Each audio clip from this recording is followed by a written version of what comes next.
তাড়াতাড়ি মিষ্টি নিয়ে আসুন। মানে আরে আপনি বাবা হতে চলেছেন। আজ আমি ভীষণ খুশি।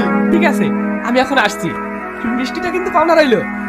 কি ব্যাপার, আজ এই খুশির দিনে তোমার মন খারাপ কেন? কারণ আমি এই খুশি চাই না। মানে আমি এখন মা হতে চাই না, এই বাচ্চা আমি নিতে পারবো না। তুমি কি বলছো ভেবে দেখেছো? তোমার মাথা ঠিক আছে তো? আমি তোমার হাত ধরছি, তুমি এমন কিছু করো না যাতে আমাদের ভালোবাসার স্মৃতিটুকু নষ্ট হয়ে যায়। আমি এই বাচ্চা নিতে চাই না, চাই না, চাই না।